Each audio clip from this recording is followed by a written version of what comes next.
Hello दोस्तों, स्वागत है आप सभी लोगों का राजस्थान एकेडमी पर। मैं परवीन सिंह आप सभी लोगों के साथ में। जैसा कि आप सभी लोग जानते हैं, लगातार राजस्थान के अंदर अभी आने वाली वैकेंसी एलडीसी और जिसका एग्ज़ाम आने वाला है वो वनपाल, वन रक्षक और आरएएस, और इन सभी एग्ज़ाम्स के लिए मैं जनरल साइंस यानी कि आपका सामान्य विज्ञान की क्लासेस लेकर के आ रहा हूँ, जिसके अंदर हम टॉपिक वाइज टॉपिक सभी टॉपिक्स को कंप्लीट करने वाले हैं। जो आज तक आपके जनरल साइंस में कहीं पर भी किसी प्रकार का क्वेश्चन पूछा गया है, उस सभी टॉपिक्स को मैं कंप्लीट करने जा रहा हूँ। ठीक है दोस्तों, तो अब दोस्तों हमारा जो है क्या चल रहा था, आनुवांशिकी चल रहा था, और आनुवांशिकी यानी कि जेनेटिक्स टॉपिक चल रहा था। जेनेटिक्स के अंदर हम बात कर रहे थे मेंडल के नियमों के बारे में, और मेंडल के नियमों के बारे में जब हमने बात करी थी तो हमने मेंडल के 3 नियम पढ़े थे।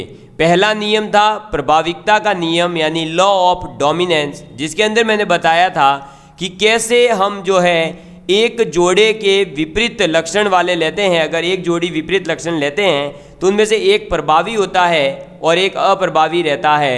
फिर हमने बात करी थी मेंडल का पृथक्करण का नियम, जिसके अंदर मैंने बात करी थी कि पृथक्करण जो है वो जीन या कारकों के जोड़े के कारक अलग अलग हो जाते हैं और उनमें से केवल एक कारक ही एक युग्मक में पहुंचता है, और इसे पृथक्करण का नियम कहते हैं, और इसे ही युग्मकों की शुद्धता का नियम भी कहते हैं। फिर मैंने आपको ये भी बताया था दोस्तों कि जो पहला नियम और दूसरा नियम है वो मोनोहाइब्रिड क्रॉस या एक संकरीय क्रॉस से आता है, जबकि जो तीसरा नियम है जो आज हम पढ़ने वाले हैं, जिसे हम कहते हैं स्वतंत्र अपव्यूहन का नियम, जो कि आपका कौन सा है दोस्तों, तीसरा नियम है, और वो द्विसंकरीय क्रॉस से आता है। और स्वतंत्र मतलब कि आपका हाल ही में दोस्तों अभी जो 15 अगस्त को अपना है, कौन सा दिन आने वाला है, स्वतंत्रता दिवस आने वाला है। तो स्वतंत्रता दिवस के दिन जैसा कि आपके माननीय प्रधानमंत्री जी ने एक आह्वान किया है कि दोस्तों हमारे सभी के घरों पर या आपके मंदिर, ऑफिस, जो चीज़ जहाँ है वहाँ सभी जगह आपका तिरंगा होना चाहिए। तो हम एक देशभक्त है, या हम ये कह सकते हैं कि हम भारत के निवासी है, तो हमारे को जो है दोस्तों ज़रूर तिरंगा लगा देना चाहिए। अब इसका जो है तिरंगा लगाना किसी कोई पार्टी से या किसी से कोई लेना देना नहीं है। तिरंगा एक ये नहीं भी कहते हैं तो भी हमें लगाना चाहिए, और कम से कम 15 अगस्त के दिन तो आपके स्टेटस या डीपी या आपके जो भी घर वगैरह आप जहाँ भी मनाते हैं, जहाँ भी आप स्कूल में हैं, ऑफिस में हैं, तो ज़रूर उसमें पार्टिसिपेट करना चाहिए। एक दिन हमें देश के नाम जरूर देना चाहिए, और ऐसा करने से हमारे सैनिकों का हौसला भी बढ़ता है, और वो हमारा फर्ज है कि हम हमारे सैनिकों का हौसला बढ़ाएं, क्योंकि वो है तो हम हैं। अब बात कर लेते हैं पढ़ाई की। तो दोस्तों हमारे बात चल रही थी कल मेंडल के पृथक्करण के नियम की। तो मेंडल के पृथक्करण के नियम में हमने लास्ट में एक एग्जाम्पल लिख रहे थे, और मैंने आधा लिखवा था लेकिन पुनः से आगे फिर बोल दिया था, तो मैं पहले वो पूरा करूँगा। तो जब मटर के लंबे पौधे का बौने पौधे के साथ क्रॉस करवाया तो F1 पीढ़ी में तो केवल आपके जो है पौधे कौन से उगते हैं, लंबे पौधे। लेकिन जब पुनः आप क्या करते हैं, इसी पीढ़ी आप भी आगे लिख लीजिएगा अगर नहीं लिखा है तो इसी पीढ़ी के पुष्पों में अगर आप क्या करवा देते हैं, पुष्पों में स्वपरागण करवाते हैं, पुष्पों में स्वपरागण कराया जाता है,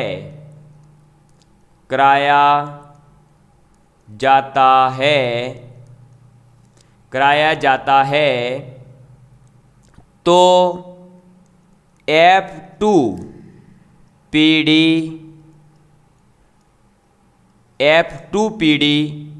के पौधे, जो F2 पीढ़ी के पौधे होते हैं दोस्तों, वो दोनों प्रकार के होते हैं, और ये सब हम पीछे पढ़ चुके हैं। तो दोनों प्रकार के, तो के इसको यार इधर ले लो, ये लो, अरे एक सेकेंड,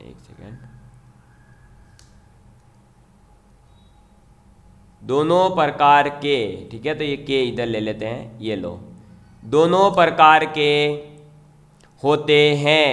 ठीक है, तो ये बात आप लोगों को याद रखनी है कि जब आप F1 पीढ़ी के पौधे देखोगे तो सभी लंबे आते हैं, लेकिन जब इसी पीढ़ी के वापस आप पुष्पों का स्वपरागण करवाते हैं तो आपके क्या हो जाता है, F2 पीढ़ी में दोनों प्रकार के पौधे हमें मिलते हैं, यानी लंबे और बौने, तथा यहाँ पर जो लंबे और बौने पौधों का अनुपात होगा वो कितना होता है, 3:1 होता है। ये चीज़ आपको पहले ही बताई जा चुकी है। अब हम बात करते हैं मेंडल के तीसरे नियम की। तीसरा नियम क्या है दोस्तों, स्वतंत्र अपव्यूहन। स्वतंत्र अपव्यूहन का नियम, ठीक है। स्वतंत्र अपव्यूहन का नियम, जिसे इंग्लिश में कहा जाता है लॉ ऑफ इंडिपेंडेंट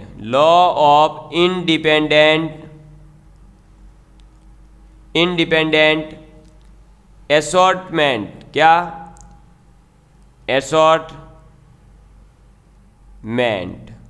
ठीक है। तो स्वतंत्र अपव्यूहन का नियम क्या है दोस्तों, इंग्लिश में कहेंगे हम लॉ ऑफ इंडिपेंडेंट असॉर्टमेंट। और ये कहता है दोस्तों कि जो आपके कारक हैं उनके विभिन्न जोड़े जो किसी भी जीव में पाए जाते हैं वो एक दूसरे के प्रति जो है हमेशा स्वतंत्र होते हैं, और स्वतंत्रता पूर्वक ही वो मिश्रित होकर के एक नए रूप के जो है, या हम ये कह सकते हैं एक नए रंग रूप के साथ में जीव बना सकते हैं, ठीक है। मतलब कहने का है कि जो कारक होते हैं, आपके जो फैक्टर्स हैं, वो जो आपका जीन है वो विभिन्न जोड़ों से पाया जाता है, वो किसी भी जीव में पाया जाता है, और वो एक दूसरे के प्रति स्वतंत्र होते हैं। ऐसा नहीं है कि दोनों साथ में ही कहीं भी जाएंगे, नहीं, वो एक दूसरे के प्रति स्वतंत्र होते हैं और अपनी स्वतंत्रता के साथ में ही वो किसी के भी साथ मिश्रित होकर के एक नए रंग रूप का जीव बना सकते हैं। तो आप लिखेंगे कि इस नियमानुसार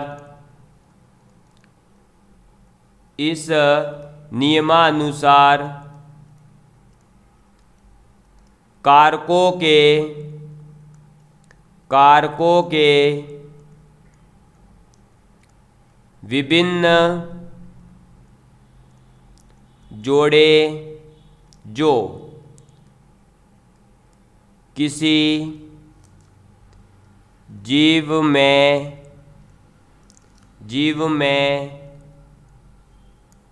पाए जाते हैं, एक दूसरे के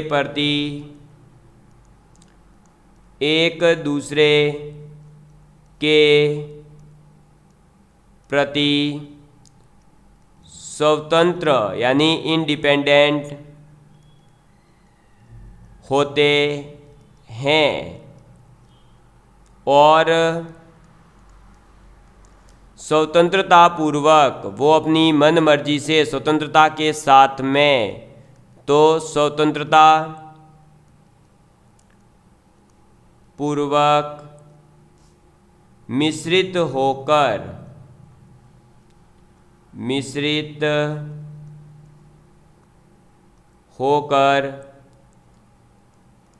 नए रंग रूप, भाई उसका रंग क्या होगा, रूप कैसा होगा वो पहले से तो डिसाइड नहीं है, तो नया रंग रूप के जीव बना सकते हैं, ठीक है, जीव बना सकते हैं।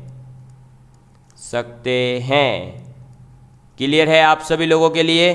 तो ये है दोस्तों आपके स्वतंत्र अपव्यूहन का नियम, लॉ ऑफ इंडिपेंडेंट असॉर्टमेंट, जो कहता है कि जो भी आपके कारक होते हैं वो विभिन्न जोड़े किसी भी जीव के अंदर पाए जाते हैं और वो एक दूसरे से स्वतंत्र होते हैं और स्वतंत्रतापूर्वक किसी के भी साथ मिश्रित होकर के एक नया रंग रूप वाला जीव डेवलप कर सकते हैं। ठीक है, तो बात समझ में आ गई आपको?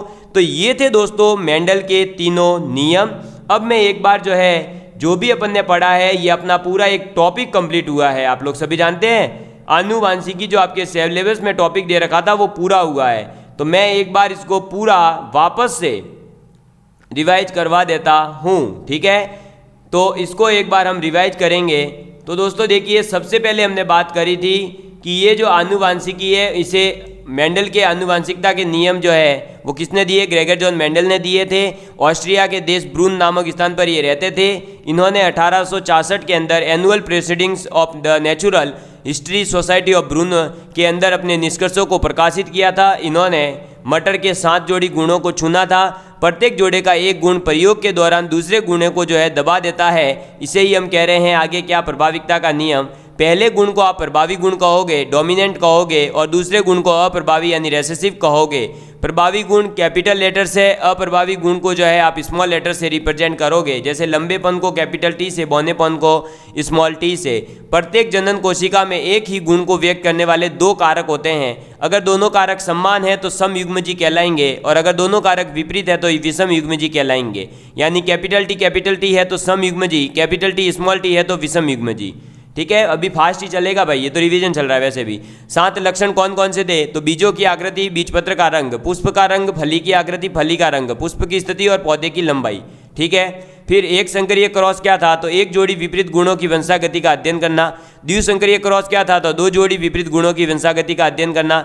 एक संकरीय क्रॉस क्या है? तो जब 2 पौधों के बीच में एक इकाई लक्षण के आधार पर अगर आप संकरण करवाते हैं तो एक संकरीय क्रॉस कहलाता है, जिसके अंदर लंबा और बौना मिलाएंगे तो आप लंबा और बौना में से लंबा है जो वो बन जाएगा। क्यों लंबा बनेगा? क्योंकि जो लंबापन है वो इसका एक प्रभावी गुण है, जिसे हम F1 पीढ़ी कह रहे हैं। ठीक है, जब आप F1 पीढ़ी का वापस से परागण करवा देते हैं, पुनः स्व परागण करवा देते हैं, सेल्फ पॉलिनेशन करवाते हैं, तो जो F2 पीढ़ी आएगी उस F2 पीढ़ी के अंदर लंबे और बौने पौधे दोनों मिलेंगे और उनका अनुपात होगा 3:1, यानी 3 लंबे और 1 बौना पौधा मिलेगा, जिसे हम कहते हैं 3:1 को क्या? एक संकरीय अनुपात कह रहे हैं। ये रहा हमारा, देखो भाई, ये सेल्फ पॉलिनेशन करवा रहे हैं टी का, तो संकरण करके बनेगा F2 पीढ़ी, जो आगे मैंने पूरा डायग्राम बना के समझा दिया है कि अगर आप शुद्ध लंबा शुद्ध बौना लेते हैं तो संकर लंबा बनता है, और संकर लंबे का वापस से अपने खुद के साथ में करवाते हैं सेल्फ पॉलिनेशन, तो एक शुद्ध लंबा, दूसरा भी संकर लंबा, तीसरा संकर लंबा, लेकिन चौथा जो बनेगा वो बौना बनेगा। अब ये तो इनका क्या है दोस्तों? फिनोटाइपिक रेशियो है। अगर इनके जीन के आधार पर बात करें तो एक ही शुद्ध लंबा है, 2 आपके संकर लंबे और एक आपका शुद्ध बौना है, तो 1:2:1 इसका जो है जीनोटाइपिक रेशियो हो जाएगा। ये भी आपसे पूछा जा सकता है। ठीक, उसके बाद में हमने बात करी थी किसके बारे में दोस्तों? तो हमारे इसके बाद में बात करी थी द्विसंकरीय क्रॉस की, जिसके अंदर मैंने बताया था कि 2 जोड़ी विपरीत लक्षणों को क्रॉस कराया जाता है। मेंडल ने द्विसंकरीय क्रॉस के लिए गोल और पीले बीज और झुर्रीदार और हरे बीज को लिया था, जिसमें से गोल को कैपिटल R, पीले को स्मॉल y कैपिटल Y, झुर्रीदार को स्मॉल r और हरे को स्मॉल y से रिप्रेजेंट किया था। गोल और पीले बीज जो है इसके अंदर प्रभावी रहते हैं। गोल और पीला जो होगा उसे कैपिटल R कैपिटल Y, और झुर्रीदार हरे को capital R small y small y से रिप्रेजेंट करते हैं। गोल और पीले बीज जो है वो 9 मिलते हैं F2 पीढ़ी में, गोल और हरे 3 मिलते हैं, झुर्रीदार और पीले 3 मिलते हैं, झुर्रीदार और हरा 1 मिलता है। गोल और पीले और झुर्रीदार और पीले का अगर रेशियो देखें तो 3:1 है, यानी 3 गोल पीले तो 1 झुर्रीदार पीला। 3 गोल आपके अगर 3 गोल हरे हैं तो 1 झुर्रीदार हरा हो जाएगा। ठीक है, फिर उसके बाद में बात करी थी ये पूरा F2 पीढ़ी का जो आपका है क्या चार्ट है, जिसके अंदर मैंने बताया था कि कौन कितने रेशियो में आपको मिलेगा और आपका जो है कैसे ये होता है, ये सब चीज़ें समझा चुका हूँ। ये टेबल याद होनी चाहिए, रेशियो याद होना चाहिए 9:3:3:1। फिर मेंडल के नियम दिए गए हैं इसके आधार पर। तो पहला और जो दूसरा नियम दिया वो एक संकरीय क्रॉस के आधार पर, तीसरा नियम दिया गया द्विसंकरीय क्रॉस के आधार पर। प्रभाविकता का नियम लॉ ऑफ डोमिनेंस दिया गया है एक संकरीय के आधार पर, और इसके अंदर ये कहा गया कि मेंडल ने एक जोड़ी जो विपरीत लक्षणों को ध्यान में रख करके क्रॉस करवाया, तो प्रथम पीढ़ी में जो उपस्थित होने वाले लक्षण थे वो प्रभावी रहे थे, इसलिए उन्हें प्रभावी गुण कहा गया है। समझ में आ गई बात? क्लियर है आप सभी लोगों के लिए? फिर मैंने इसका एग्जाम्पल दिया था कि एक मटर के लंबे पौधे से बौने पौधे का क्रॉस करवाया तो केवल लंबा पौधा प्राप्त होता है प्रथम बार में। जब सेल्फ पॉलिनेशन करवाओगे तो लंबा और बौना दोनों प्राप्त होंगे। ठीक है, मेंडल का पृथक्करण का नियम क्या कहता है?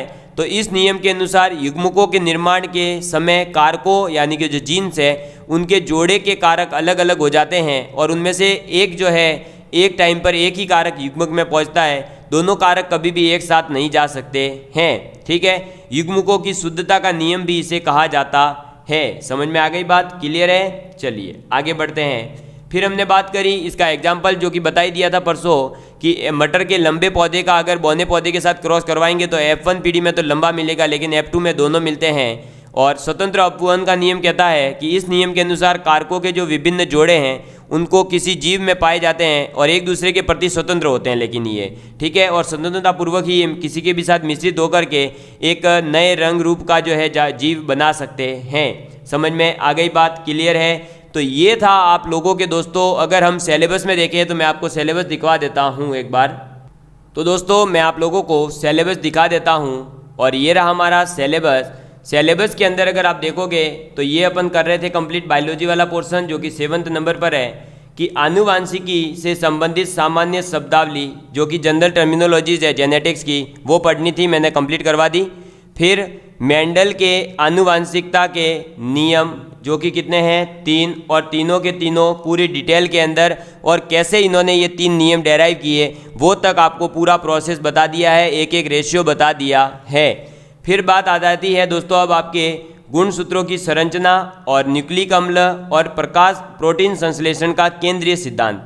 तो हम अभी आज पढ़ रहे हैं, लेकिन क्या ये मनुष्य में लिंग निर्धारण, क्योंकि ये जो मनुष्य में लिंग निर्धारण टॉपिक है ये मात्र एक आपके 15-20 मिनट का टॉपिक है जो आज की क्लास में अपन कंप्लीट कर देंगे। तो फिर अपने जो है क्या बचेगा? सिर्फ 3 टॉपिक बचेंगे बायोलॉजी के जो इम्पोर्टेंट है। इन्हीं में से क्वेश्चन पूछे गए हैं, क्योंकि मैं आपके लिए एक बुक भी तैयार कर रहा हूं। अगर आप लोग चाहते हैं तो कमेंट भी करिएगा, और वो बुक होगी आपके किसकी? साइंस के क्वेश्चंस की, जिसके अंदर आरबीएससी के क्वेश्चंस भी मैं कवर करूंगा। यानी आरबीएससी की बुक्स जो है उनको, एनसीईआरटी जो है उनको, और आपके एलडीसी में जो 2018 में जो 4 पेपर हो चुके थे उनके, और इसके अलावा जनरल साइंस जहाँ जहाँ क्वेश्चन पूछे गए हैं आपके टॉपिक्सों से वो सब कवर करने वाला हूँ। तो आपके लिए मेहनत जारी है, बस आप लोगों का सपोर्ट जारी रहना चाहिए। अब बात करते हैं अपन, टॉपिक डालिए आप। टॉपिक है आपका मनुष्य में लिंग निर्धारण। क्या टॉपिक है दोस्तों? मनुष्य में लिंग निर्धारण, यानी जो मानव है उसका लिंग कैसे निर्धारित होता है कि वो पुरुष होगा या महिला होगी, ये लिंग निर्धारण कैसे हो जाता है, ये हम बात करने वाले हैं। इंग्लिश में अगर कोई लिखना चाहता है तो लिख सकता है sex determination, sex determination in human. ठीक है, तो ह्यूमन के अंदर सेक्स डिटर्मिनेशन कैसे होता है इसकी बात करने जा रहे हैं। तो सबसे पहले दोस्तों इसके अंदर वैसे आपको जो है गुणसूत्रों की स्टडी करनी पड़ती है, लेकिन अपन गुणसूत्र को बाद में पढ़ेंगे। अभी केवल आप याद रखना कि मनुष्य में, ये लाइन लिख लीजिए, मनुष्य में गुणसूत्रों की यानी कि क्रोमोसोम्स जो होते हैं, क्रोमोसोम्स की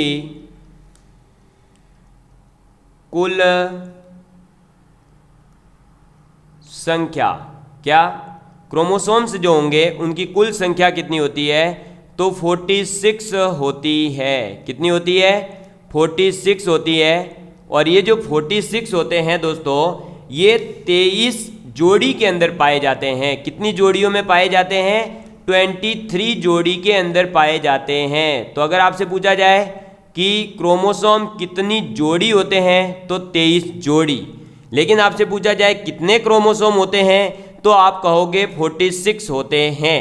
ठीक है, चलिए अब हम बात करते हैं कि दोस्तों आपका प्रत्येक जो संतान होगी, जो भी बच्चा होगा, उसके समजात गुणसूत्रों की प्रत्येक एक जोड़ी का एक गुणसूत्र अंडाणु के द्वारा माता से, मतलब आपका एक जो, देखो भाई अब नया बच्चा बन रहा है तो उसमें भी वापस से गुणसूत्र तो इतने ही होने चाहिए। ठीक है, तो उसके लिए क्या है कि आपके एक माता जो होगी उस माता का गुणसूत्र एक जोड़ी तो जाएगा, और दूसरा जो शुक्राणु होता है वो आपके पिता से प्राप्त होता है, जिसे हम जो है दोस्तों क्या कह सकते हैं कि आपका शुक्र जनन जो होता है ना, शुक्र जनन, ये मैं लिखवाऊंगा अभी, केवल बोल रहा हूं वो सुनो अभी। तो शुक्र जनन जो होता है उसमें अर्धसूत्री विभाजन के द्वारा 2 प्रकार के शुक्राणु बन जाते हैं। ठीक है, जो आधे होते हैं वे तो दोस्तों आपके होते हैं एक्स गुणसूत्र, और आधे जो होते हैं वो होते हैं y गुणसूत्र। क्या होता है? आधे तो होते हैं x गुणसूत्र, आधे हो जाते हैं y गुणसूत्र। समझ में आ गई बात? और जबकि महिलाओं के अंदर जो है दोस्तों क्या होता है कि एक ही प्रकार के गुणसूत्र पाए जाते हैं, उनमें जो है अलग अलग नहीं होते।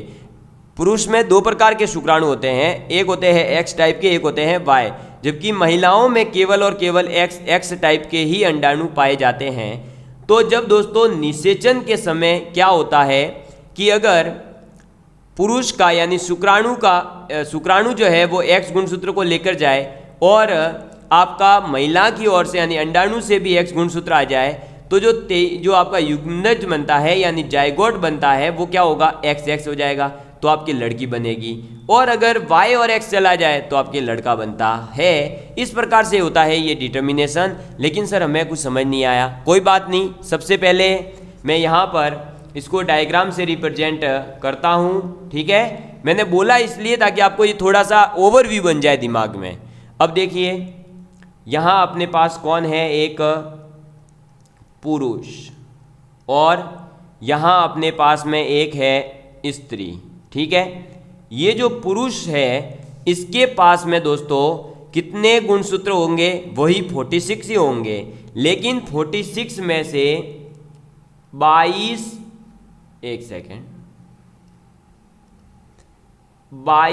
प्लस x और 22 प्लस y, यानी 22 तो सेम होंगे, लेकिन जो एक होगा, जो 23वीं जोड़ी होगी ना, वो 23वीं जोड़ी के अंदर एक होगा x और एक होगा y। समझ में आ गई बात? ये आगे मैं लिखवाऊंगा कैसे इसका अर्धसूत्री विभाजन वगैरह हुआ, लेकिन अभी सिर्फ ये याद रखना है कि पुरुष के अंदर एक तो होता है 22, तो आपके 22 प्लस x यानी 22वां जो गुणसूत्र है वो तो सब सेम होते हैं, लेकिन जो 23वें गुणसूत्र की जोड़ी है वो x और y अलग अलग हो जाते हैं। जबकि महिला के अंदर क्या होगा? 22 प्लस x और दूसरा वाला भी आपके 22 प्लस x ही होता है, ठीक है। ये बात आपको याद रखनी है। अब दोस्तों हम इसको आगे लिख लेते हैं। जब आपको अब समझ में आ गया कि जो पुरुष है उसका और जो महिला है उसका जो 23वीं जोड़ी गुणसूत्र है ना, 23वां जोड़ा, वो काम आएगा। तो इसका 23वां जोड़ा तो होता है एक्स वाई, जबकि इसका होता है एक्स एक्स। और आप लोगों को पता है कि ये फैक्टर आगे जा कर के 2 भागों में टूटते हैं। मैंने बताया था ना, दोनों कारक एक साथ नहीं जा सकते। ये किसका नियम है? अरे भाई ये किसका नियम है? यही तो हमने पढ़ा है, मेंडल का पृथक्करण का नियम, तो वो यही है। तो यहाँ क्या हो जाएगा? एक बन जाएगा x, एक टूट के y, इधर x x, ठीक है। अब अगर इस पुरुष का x आया और मैं इसको अच्छे से रिप्रेजेंट करता हूँ, तो आप देखिएगा अब, और इसका महिला का भी क्या आ गया दोस्तों? x वाला गुणसूत्र, या पुरुष का आया y वाला गुणसूत्र और महिला का आ जाएगा x वाला। यही हो सकता है। अरे और कुछ हो सकता है क्या भाई? इसका x आ जाए, इसका भी x आ जाए, इसका y आ जाए, इसका x आ जाए, ठीक है। तो अगर x x आ गया तो देखो x x तो किस में है? महिलाओं में। तो ऑब्वियस सी बात है कौन होगी? लड़की होगी। कौन होगी? लड़की होगी। यानी जो नवजात शिशु है, जो आने वाला बच्चा है, वो क्या हो जाएगा? लड़की हो जाएगी। और अगर आपका x और y मिल गया तो कौन हो जाएगा? लड़का हो जाएगा। तो आपने देखा कि हम उसके गुणसूत्रों से डिसाइड कर सकते हैं कि जो आपका बच्चा है वो क्या होने वाला है, लड़का या लड़की। यहाँ तक की बात समझ में आई। तो अब इसको देख करके आप ये बताइए कि किसी भी नवजात शिशु के लिंग निर्धारण में कौन उत्तरदायी है, उसका पापा या उसकी मम्मी? तो ऑब्वियस ही बात है, सभी को दिख रहा होगा कि उसके पापा का जो गुणसूत्र होगा उस पर ही तो डिपेंड कर रहा है। अगर पापा का एक्स आ जाता है तो देखो लड़की हो रही है, जबकि मम्मी का कोई रोल है क्या? कोई रोल नहीं है मम्मी का। एक्स एक्स ही है मम्मी के पास, तो वो कुछ कर भी नहीं सकती, चाहते हुए भी किसी लड़के को जन्म नहीं दे सकती और चाहते हुए भी किसी लड़की को जन्म नहीं दे सकती, उसके हाथ में कुछ नहीं है।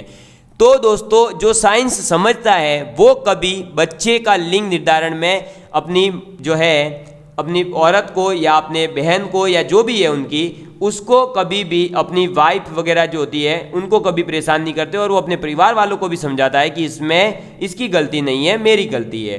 लेकिन जो ये कुरीतियाँ है दोस्तों, मैं यहाँ थोड़ा समझाना चाहूँगा कि इस चीज़ को आप ज़्यादा लोगों तक पहुँचाएं कि आप महिलाओं को जो ये प्रताड़ित किया जाता है ना, आप न्यूज़ में कई बार देखते होंगे कि लड़का नहीं होने पर एबॉर्शन करवा रहे हैं, वो करवा रहे, तो क्यों भाई, क्यों? जब डिसाइडेड तो पुरुष करता है तो क्यों औरत को परेशान किया जा रहा है? तो ये नहीं होना चाहिए, ठीक है। तो ये आप पढ़े लिखे हैं, आप पढ़ रहे हैं, तो इस चीज़ को समझें और इसको आगे से आगे पहुंचाएं लोगों तक। तो आप लिखेंगे अब यहाँ पहले एक पॉइंट, ये एग्जाम में आया हुआ है, तो पुरुष का गुणसूत्र, पुरुष का गुणसूत्र संतान में लिंग निर्धारण, संतान में लिंग निर्धारण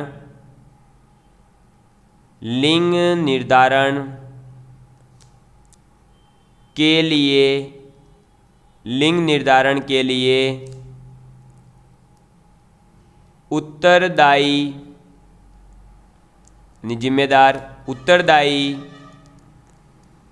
होता है।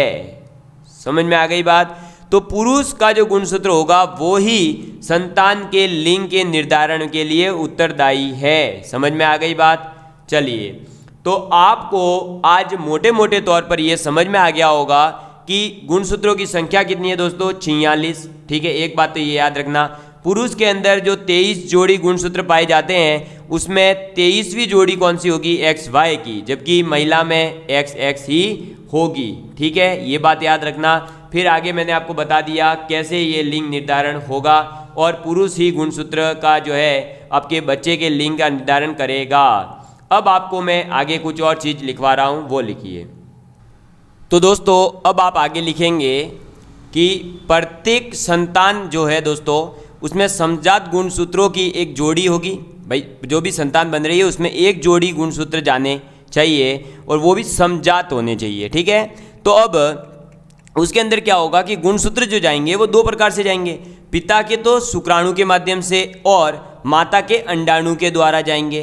तो जो दोस्तों अब आपको ये पता चल गया कि पिता का तो किससे जाएगा, गुणसूत्र जो पिता भेजेगा वो तो किससे, शुक्राणु के माध्यम से, और माता का अंडाणु के माध्यम से।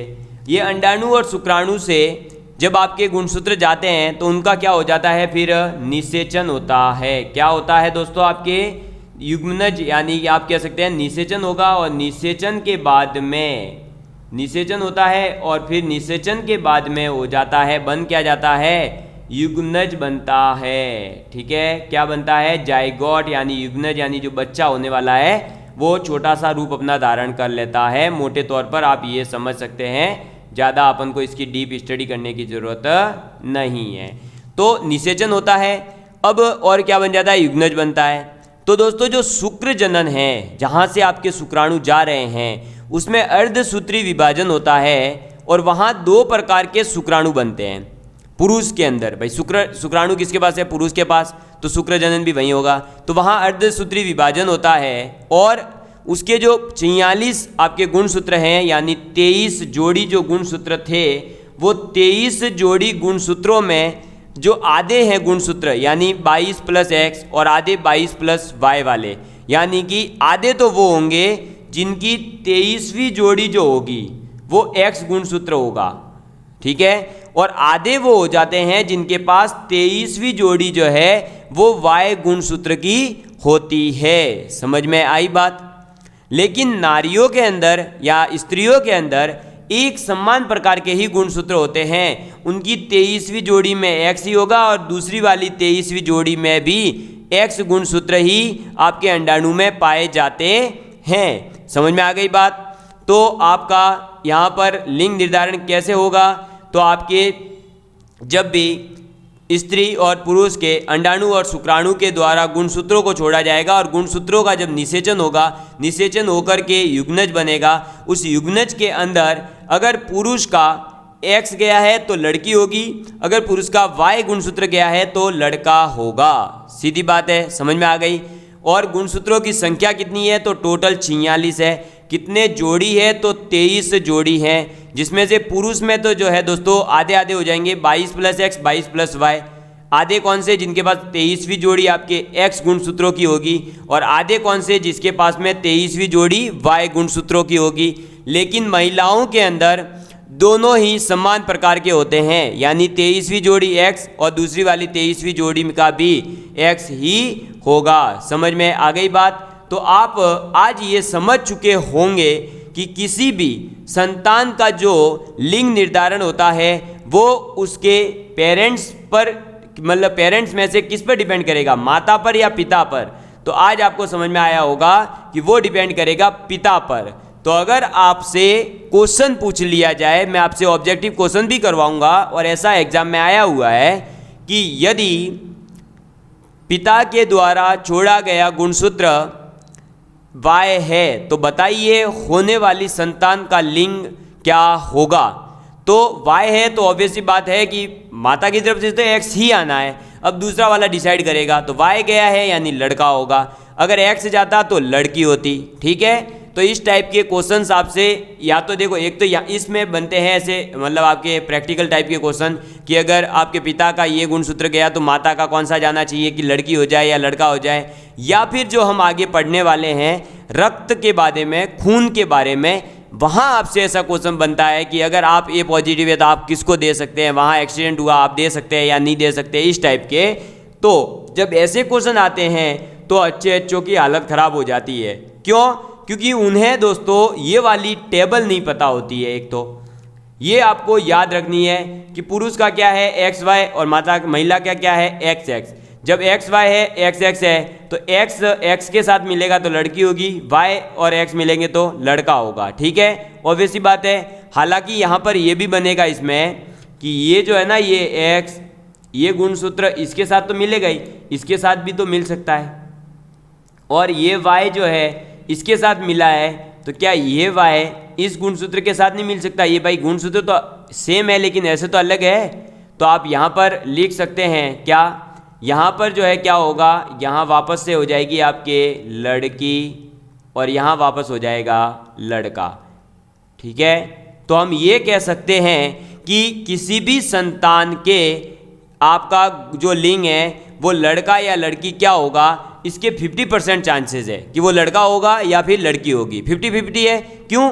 क्योंकि दो है, X या Y, इन दोनों में से जो जाएगा उस पर डिपेंड कर रहा है। तो दो ही है तो 50-50% हुआ ना, ऑब्वियस ही बात है। तो लड़का या लड़की होने के चांसेस 50-50% होते हैं, यानी दोनों के ही चांसेस इक्वल होते हैं। समझ में आ गई बात? क्लियर है आप सभी लोगों के लिए? तो पुरुष के द्वारा ही जो संतान है उसका लिंग निर्धारण किया जाता है। और इसी के साथ में दोस्तों अपने बायोलॉजी के 2 टॉपिक कंप्लीट हो जाते हैं। मनुष्य में लिंग निर्धारण भी आपका यहाँ कंप्लीट होता है, इसीलिए मैंने आज इसको कवर करा है कि ये छोटा सा टॉपिक था। अब इससे जो क्वेश्चंस बनते हैं वो भी ऐसे ही बनते हैं प्रैक्टिकली, तो उनको आप बस ये याद रखना कि पुरुष का XY होता है, महिलाओं का XX होता है, और टोटल 46 होते हैं, 23 जोड़ी होती है। ये याद रखना, 23 जोड़ी होती है, ऐसा नहीं कि 23 गुणसूत्र बना दो, 46 होते हैं गुणसूत्र। तो आनुवांशिकी से संबंधित शब्दावलियाँ हो गई, मेंडल के आनुवांशिकता के नियम हो गए। अब अगला टॉपिक जो है दोस्तों अपन स्टार्ट करेंगे गुणसूत्रों की संरचना के बारे में, यानी कि स्ट्रक्चर ऑफ क्रोमोसोम। तो जो यहाँ ये गुणसूत्र है ना अपने पास में कितने 46, ये होते क्या है, ये गुणसूत्र कैसे होते हैं, इनका स्ट्रक्चर क्या है, उसके बारे में अपन पढ़ने वाले हैं। समझ में आ गई बात? क्लियर है? चलिए अब आप लोगों को दोस्तों वापस से वही जो मैंने बीच में बोला कि आप लोग अगर चाहते हैं कि यहाँ आप लोगों के लिए एक क्वेश्चन बैंक तैयार किया जाए तो प्लीज़ कमेंट करके ज़रूर बताइएगा। हम आप लोगों के लिए और भी फास्ट फिर उसको अवेलेबल करवाने की कोशिश करेंगे। धन्यवाद, आप सभी लोगों का प्यार इसी तरह बना रहे। Love you, all of you, take care and please share with your friends.